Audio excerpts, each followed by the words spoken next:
حضرت ابو بکر صدیق. میں نے کہا یہ محبت کی جنگ ہوتی ہے نا. حضرت علی کے ایک بھائی تھے جناب عقیل.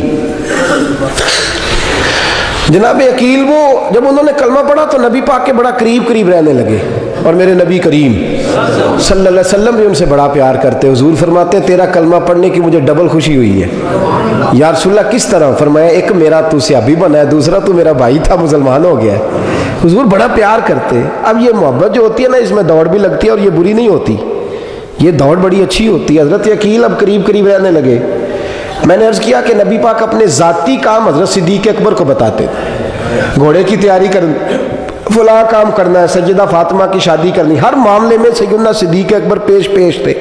اب جب عقیل بن ابی طالب آئے تو حضور کا پیار تھا ان سے بھی, اب محبت کی جنگ چھڑ گئی. اب جناب عقیل کہتے ہیں میں کہنے لگا یار یہ کہیں پیچھے ہوتا ہی نہیں, ہر معاملے میں اسے پیچھے بٹھاؤ بھی تو آگے آ جاتا ہے, اس نے کیا کمال کر دیا ہے. کہتے ہیں آہستہ نا میں جوان تھا, ابھی نوجوانی کا عالم تھا, تو وہ خاص پہلو میں سمجھنے سے ابھی قاصر تھا. توجہ ہے آپ کی؟ کہتے ہیں ایک دن نا بڑی باتوں میں حضور فرماتے ابو بکر میرا گھوڑا تیار کرو, تو کہتے ہیں میں دوڑ, کہتا تو چھوڑ میں کرتا ہوں. کہتے ہیں وہ چپ کر جاتے. جتنی جگہ وہ مجھ سے بن سکا میں نے روکا. حضرت صدیق اکبر بولے, کہتے ہیں ایک دن نا مسجد کی پہلی صف میں بیٹھا تھا. میں نے پچھلے جمعے بھی کہا تھا اگے ہو بوے جڑا پہلوں آئے, یہ حکم ہے نا حدیث میں, پہلے آئے اور آگے بیٹھ جائے, گدنے پھلانگنے سے منع کیا. کہتے ہیں ابو بکر صدیق, توجہ ہے آپ کی, ان کی عادت تھی کہ جمعے والے دن مسجد کی صفائی کرتے اور صفائی کر کے سب سے آگے بیٹھ جاتے. بات ذرا میں نے قریب ہو کے سن دی, پاس بیٹھ جاتے. عقیل بن ابی طالب کہتے ہیں میں بھی آیا سیدنا صدیق اکبر, اور مجھے کئی دنوں سے جلال تھا کہ یہ پیچھے ہوتا ہی نہیں. کہتے ہیں میں آیا تو حضرت ابو بکر آگے بیٹھے تھے, تو میں نہ جان بوجھ کے, بچہ تھا اور محبت تھی سرکار سے, ابو بکر سے بغض نہیں کوئی, خدا رہا اس بات کو ضرور ذہن میں رکھیں. فرماتے میں نے کہا ابو بکر اٹھ. مزے کی بات یہ ہے کہ جس مسجد میں صدیق اکبر بیٹھے ہیں اس کی جگہ بھی انہوں نے خرید کے دی ہے. مسجد نبوی کی زمین کی سب سے پہلی رقم حضرت ابو بکر صدیق نے ادا فرمائی. اٹھ. کہتے اٹھے, پیچھے چل.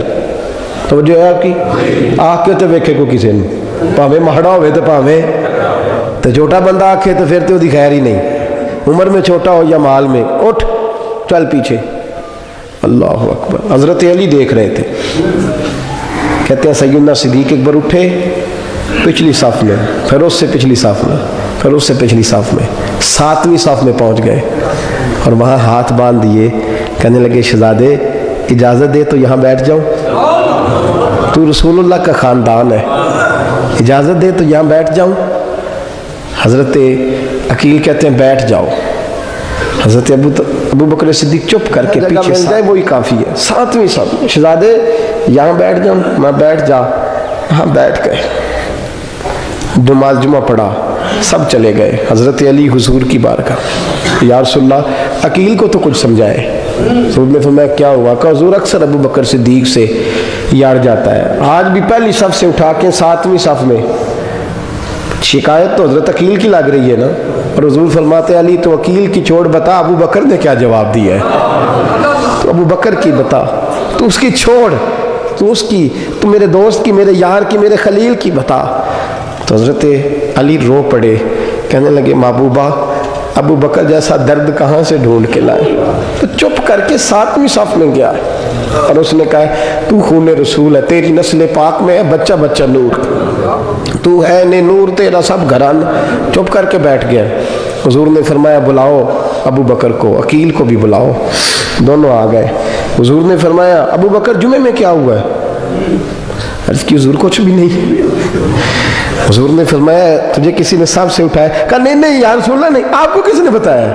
حضور کیا؟ فرمایا نہیں میں نے سنا ہے کہ تجھے عقیل نے. کہا حضور وہ شہزادے آئے تھے, انہوں نے یار اتنا جذبہ دنیا کہاں سے ڈھونڈ کے لائے گی. بلے شاہ اوتھے ککھ نہیں بچدا جتھے عشق نے لایا ڈھیرا. کہا حضور یار یہ لفظ تاریخ میں ڈھونڈو گے تو نہیں ملے گے. میرے ابو بکر صدیق کیا فرماتے ہیں؟ کہا حضور وہ نسل رسول کا شہزادہ ہے نا, اس نے ابو بکر کو 7ویں صف میں ابو بکر کا بیٹھنا پسند کیا تو ابو بکر راضی ہے. حضور اس نے یہاں بیٹھنا پسند کیا, تیری نسل پاک میں بچہ بچہ نور, تو ہے نے نور تیرا. اور کہا حضور وہ خاندان ہے, میں خادم ہوں, فرق تو ہے نا. تو خاندان ہے, میں خادم. میرے رسول کریم صلی اللہ علیہ وسلم نے بلایا جناب عقیل کو, ڈانٹا نہیں, محبت فرمائی. سرکار نے فرمایا عقیل بیٹے بیٹھ جا, میں تجھے سمجھاؤں. پھر حضور نے بات چھیڑی, فرمایا تجھے پتہ ہے میرا ابو بکر کون ہے؟ عرض کی حضور میں. فرمایا نہیں سن, مکے میں سارا مکہ میرا دشمن تھا, یہ میری تنانیوں کا دوست تھا. فرمایا لوگ تلواریں لے کے آتے تھے مجھے مارنے, اور اس کی تلوار اٹھتی تھی, کہتا تھا پہلے میں مروں گا پھر کوئی مصطفیٰ تک جائے. تجھے پتہ ہے یہ کون ہے؟ حضرت ابو بکر صدیق ہاتھ باندھے, حضور میں نوکر ہوں یا رسول اللہ, میں نے کوئی شکایت ہی نہیں کی. فرمایا عقیل یار ادھر بیٹھ بیٹھے, میں تجھے بتاؤں. کہا لوگ مجھے شیب ابی طالب میں قید کر آئے تھے, میری بیٹیاں پتے کھا کے گزارا کرتی تھی. یہ ابو بکر تھا پورے مکے میں جو ظلم سہ کے میرے تک غلہ اور اناج لے کے آتا تھا. فرمایا عقیل ادھر آ, میں تجھے بتاؤں, تیرا خاندان تیرا قبیلہ سوائے مولا علی شیر خدا کے, فرمایا وہ سب لوگ میرے ساتھ پیار کرتے تھے, ہمارے اوپر انہوں نے مکے کی زمین تنگ کر دی.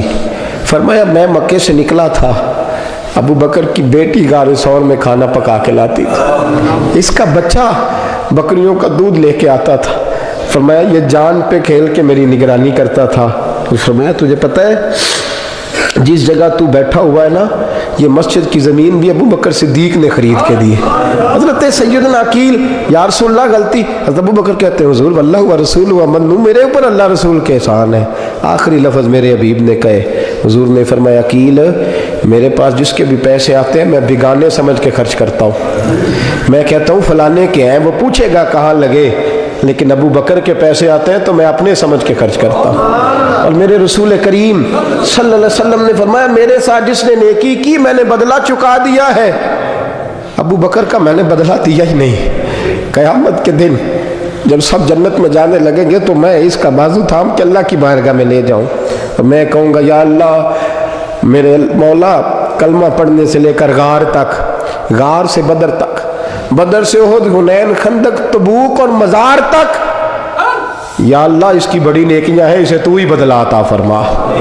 میرے دوستو یہ رنگ حضرت سیدنا صدیق اکبر, بس وہ اقبال نے کہا کہ صدیق کے لیے ہے خدا کا رسول, اور اس سے آگے پیچھے کچھ نہیں. یہ جو ماننے کا انداز ہے نا, یہ دیکھیے نا حضرت ابو بکر صدیق, بڑی دفعہ آپ نے بات سنی ہے لیکن اس بات کی لذت بڑی شاندار ہے.